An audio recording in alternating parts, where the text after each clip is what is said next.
জন্য এটাকে মহাযুদ্ধ বলে। যাই হোক, আপনার প্রেডিকশন এখানে রেখে দিলাম, নোট করে রাখলাম আমরা।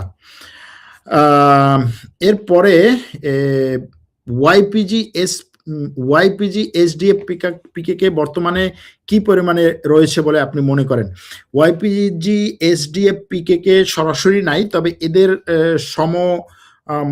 এদের সমমনা একটা কুর্দি সশস্ত্র গোষ্ঠী আছে, সেটার সংখ্যা খুব বেশি না, কিন্তু এই ধরনের অস্থিতিশীল পরিস্থিতি হলে 200-300 সদস্য দিয়েও অনেক বড় ধরনের ক্ষতি বা বড় ধরনের প্রভাব বিস্তার করা সম্ভব।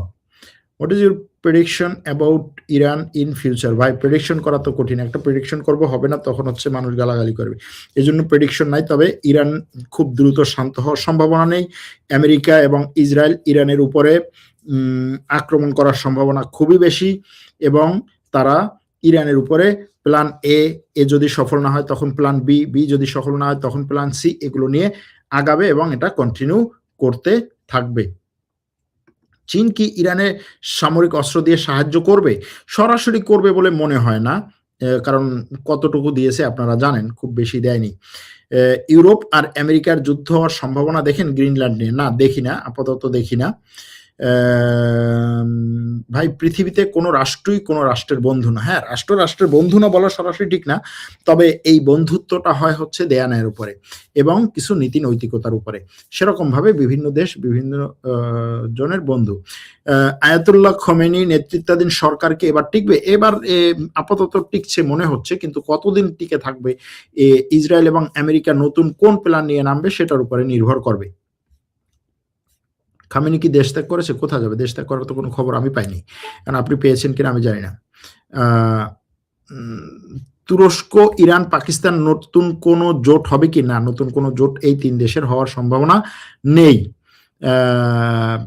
আমেরিকা কি হামলা করবে? আপনি কি মনে করেন? আমেরিকা হামলা করার সম্ভাবনা খুবই বেশি, তবে কবে করবে সেটার একটা বিষয়, কারণ আমেরিকার যারা হচ্ছে মাইন্ডসেট তৈরি করে, যারা হচ্ছে জনমত তৈরি করে, তারা এটার এই হামলা, ইরানে একটা হামলা হোক এটা নিয়ে মোটামুটি মানে জিকির করে করে হচ্ছে মুখে ফেনা তুলে ফেলেছে। সুতরাং সেই দিক থেকে চিন্তা করলে আমেরিকায় এটা করার সম্ভাবনা খুবই বেশি। বাংলাদেশের নির্বাচনে কে জিততে পারে? বাংলাদেশের নির্বাচনে যে সবচেয়ে বেশি জনগণের ভোট পাবে সেই জিতবে। ইউরোপ এবং আমেরিকার যুদ্ধ সম্ভাবনা দেখেন কি গ্রিনল্যান্ডে? আমি আপাতত দেখি না। ইরান কি সৌদি পাক পিসে জয়েন করতে পারবে?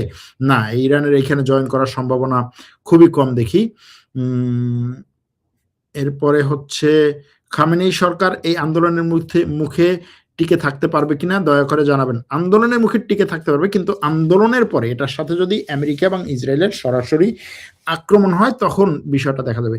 বিষয়টা কি একটু এমন না যে আমেরিকা আর রাশিয়া একটা গোপন চুক্তি, যে তুমি আমার স্বার্থ আদায় করো আমি তোমার স্বার্থ আদায় করি, এরকম গোপন চুক্তি বিভিন্ন দেশের আছে, এটা থাকতেই পারে বিভিন্ন ক্ষেত্রে।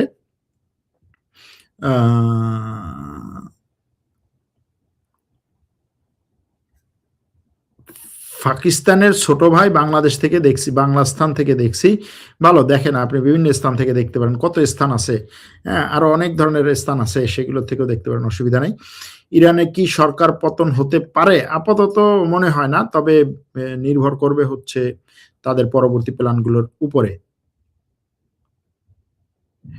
ইরানের চাদরে রাশিয়া ইউক্রেন যুদ্ধ কি ঢাকা পড়ে গেল? না, আসলে ইরানের চাদরে রাশিয়া ইউক্রেন যুদ্ধ ঢাকা পড়েনি। রাশিয়া ইউক্রেন যুদ্ধ এখন এমন একটা লেভেলে আছে যে রাশিয়া এবং ইউক্রেন একে অপর উপরে শুধু এখন ড্রোন আক্রমণ করতেছে। রাশিয়া কিছু ড্রোন আক্রমণ করে ইউক্রেনের কিছু জায়গাতে, ইউক্রেন কিছু ড্রোন আক্রমণ করে রাশিয়ার কিছু জায়গাতে। ইউক্রেন রাশিয়ার বিভিন্ন ধরনের তেলের ডিপোতে, তেল সাপ্লাই লাইনে ড্রোন আক্রমণ করে, আর রাশিয়া ইউক্রেনের বিদ্যুৎ সাপ্লাই লাইনগুলোতে ড্রোন আক্রমণ করে। এভাবে আক্রমণ পাল্টা আক্রমণ চলছে, প্রত্যেক দিনই কিছু না কিছু এলাকায় এই আক্রমণ পাল্টা আক্রমণগুলো হচ্ছে।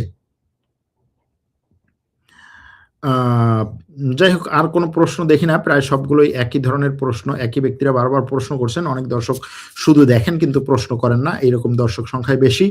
ইরান Su-35 এর কি অবস্থা? I mean fighter power. Su-35 তো এখনো ইরান পায় নাই, পাওয়ার পরে না বোঝা যাবে। ট্রাম্পকে মানুষ যতই পাগল বলুক, ট্রাম্প হলো একটা গান্ডুমাল, কিভাবে বিশ্ব রাজনীতি করতে হয় খুব ভালো করে জানে। হ্যাঁ, হতে পারে, শুধুমাত্র ট্রাম্প তার একা না, এটার সাথে আমেরিকার এত বছর ধরে তৈরি করা ব্রেন তো অবশ্যই আছে। পৃথিবী কি তৃতীয় বিশ্বযুদ্ধের দিকে আগাচ্ছে? পৃথিবী তৃতীয় বিশ্বযুদ্ধের দিকে, এটা তো দ্বিতীয় বিশ্বযুদ্ধ যেদিন শেষ হয়েছে তারপর দিন থেকে আগানো শুরু করেছে। এখন কতটা কাছে আগে এগিয়েছে সেটা জানি না। এটা হচ্ছে এরকম একটা প্রশ্ন যে পৃথিবী কি কিয়ামতের দিকে আগাচ্ছে? অবশ্যই পৃথিবী কিয়ামতের দিকে আগাচ্ছে, কিয়ামত তো হবেই। সুতরাং কতটা আগাচ্ছে এটা আমরা জানি না, এরকম একটা ব্যাপার। Why China is not responding? China নিজের স্বার্থ ছাড়া অন্য কারো জন্য কোনো কিছু করবে না যদি তার নিজের স্বার্থ থাকে এবং সে তার বৃহৎ স্বার্থ দেখে। তবে চায়না আজকে বলেছে যে তারা ইরানের জনগণের পক্ষে, মানে ইরানের বাইরে থেকে অন্য কোনো দেশ ইরানের অভ্যন্তরীণ বিষয়ে হস্তক্ষেপ করুক সেটা কোনোভাবেই মেনে নেবে না, এরকম একটা বক্তব্য চীন দিয়েছে। এবং চীন বলছে যে ইরানের নিজেকে প্রোটেক্ট করার, নিজেকে রক্ষা করার, আত্মপক্ষ সমর্থন করার অধিকার আছে, সেটার জন্য ইরান যা কিছু করবে সেটাতে চীন সমর্থন দিবে। কিন্তু সেই সমর্থন কি মৌখিক সমর্থন, ডিপ্লোম্যাটিক সমর্থন নাকি সামরিক সমর্থন সেটা আমরা জানি না, এখনো পর্যন্ত সেটা বলে নাই। ইরান কি আমেরিকার ঘাঁটিতে হামলা করতে পারে? আপনি কি মনে করেন ইরান কি আমেরিকার ঘাঁটিতে হামলা করতে পারে? দেখুন, আমেরিকার ঘাঁটিগুলো যেই সমস্ত দেশে, তুরস্কে, ইরাকে, সিরিয়ায়, তারপরে হচ্ছে সৌদি আরবে, সংযুক্ত আরব আমিরাতে,